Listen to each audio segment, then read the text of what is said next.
successi, moltissime scuole si sono distinte in tante competizioni. L'altro giorno ho portato un'altra scuola di questo territorio, che è la scuola media di Trissino. Dicono che noi veneti parliamo male l'italiano. I ragazzi di Trissino hanno vinto per la seconda volta le Olimpiadi della lingua italiana. Adesso, proprio parlare sempre male di noi, basta, vero? Ma non vi dico le grandi eccellenze sulla meccatronica, i nostri istituti che vincono premi. E qui c'era una sfida bella. E io ringrazio perché non sono stata da sola a fare questa sfida. Ho trovato, come avete visto, tanti soggetti. Quando, se pensiamo, solo 3 anni fa, lo dico all'amica Giuliana, ma al sindaco, a Roberto, questa scuola rischiava di chiudere. E noi ci siamo detti, ma come si fa a chiudere una cosa che qui da tanti anni, che è storica? Allora, vedete, la storia, se viene lasciata solo come un bel ricordo del passato, muore. Se invece tu da quella storia ti prendi la linfa vitale e le ragioni per cui quella storia si è sviluppata, c'è stato chi l'ha costruita, l'ha fatta vivere, perché la storia è il vissuto di ieri. Ma se da quella storia tu ti senti erede, di quella storia tu ti senti erede, allora prendi l'orgoglio di essere parte di quella storia e dici: che cosa lascio io di questa storia? Posso decidere di non fare nulla e la guardo, magari c'ho anche la lacrima di commozione e celebriamo grandi funerali, oppure decido che sono erede di quella storia e mi rimbocco le maniche e faccio qualche cosa. Abbiamo deciso di fare questo. Ho trovato il coraggioso dottor Girardi, coraggioso perché non si era mai occupato di assumersi la responsabilità di fare formazione in area giovani. Questa è una scuola a pieno titolo, signori, e sulla parità delle scuole e dei diversi modelli e dei diversi talenti io ho costruito tutto il mio percorso da assessore. E quindi ho trovato il dottor Girardi, che voglio ringraziare proprio perché alla fine di quest'anno facciamo un primo bilancio ed è un bilancio soddisfacente e anzi molto gratificante. Poi ci siamo detti: ma come possiamo fare qualcosa di innovativo? Mi piace la tua idea, direttore, del confine, perché sempre la storia, di cui sono una grande appassionata, mi soccorre. Guardate che i grandi imperi sono implosi dalla pancia perché erano troppo comodi, troppo viziati, tutto facile, qualcun altro li difendeva. Al confine stavano le genti più robuste, quelle che avevano forte l'identità.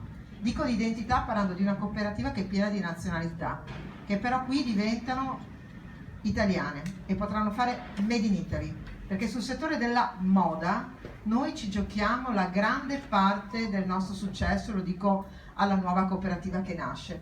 Allora dai confini vengono gli stimoli più forti e questa è una sfida che devo dire, quando l'ho ho immaginata, ho trovato subito persone entusiaste. Ringrazio IRECOP perché con loro ragioniamo sempre. Presidente, io ho apprezzato molto il suo intervento e mi scuso per il ritardo. Ho trovato un camion sulla Triabona, ma prima o poi avremo una strada che mi porterà più vicino, vero? Più velocemente da Bassano. E ringrazio IRECOP perché li vedo, li frequento da molti anni, ho sempre visto che c'è buona economia qui, con un buon modello di organizzazione che parte dal capitale umano più vero, la persona, che mette in gioco il proprio tempo, le proprie risorse, che non sono solo finanziarie, ma che sono nella testa, sono nel cuore, sono nelle mani.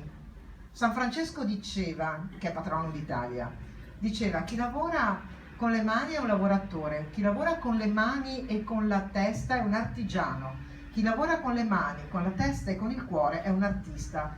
San Francesco ha vissuto tra il 1170 e i 40 anni della sua vita.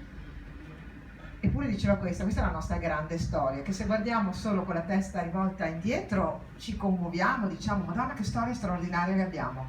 Se la facciamo vivere, ci prendiamo quell'eredità e la facciamo diventare contemporanea, come avete deciso di fare voi. Poi ringrazio la banca, questa banca, perché è vicina veramente al territorio e ha deciso di dare un piccolo, grande, non ci interessa, c'è. Perché poi questa sarà proprio la sfida, e per questo chiudo e vi dico che c'è anche tutta la mia collaborazione. Ho già capito chi è il mio diretto superiore, che è la signorina delle vendite. Dov'è? Si alza in piedi? Dov'è la responsabile vendite? Lei si chiama, scusi? Sia, ma lei sarà il mio diretto superiore, perché consideri che io le farò da sponsor, da testimonial. Ora non sono una grande modella, però sono un po' influente su alcune cose. Perché dovremmo farla funzionare questa cooperativa? Perché ogni euro che porteremo sarà il frutto del vostro lavoro, della vostra intelligenza, della vostra manualità, perché tutto quello che avremo servirà a far crescere questa scuola, perché questa scuola che 3 anni fa doveva chiudere è proiettata verso grandi successi, verso grandi orizzonti. Io vi racconterò in Italia, racconterò di voi e vi porterò ad esempio, e vi invito già da ora, perché a novembre, quando c'è la fiera nazionale dell'orientamento, che è Job e Orienta, quest'anno la facciamo sui 4 segmenti. Il titolo, che ho deciso io, perché poi a un certo punto no, uno diventa un po' più forte e allora può imporre alcune idee. Il titolo è L'Italia che va nel mondo e va con 4 settori in particolare.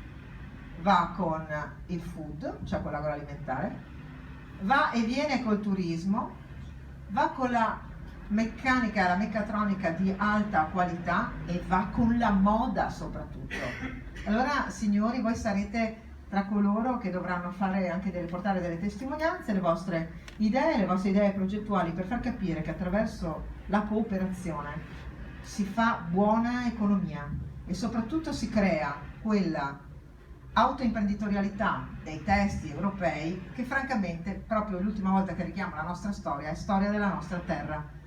Negli ultimi 60 anni grandi manuali di economia hanno studiato il nord-est, lo hanno chiamato fenomeno, lo hanno chiamato miracolo del nord-est.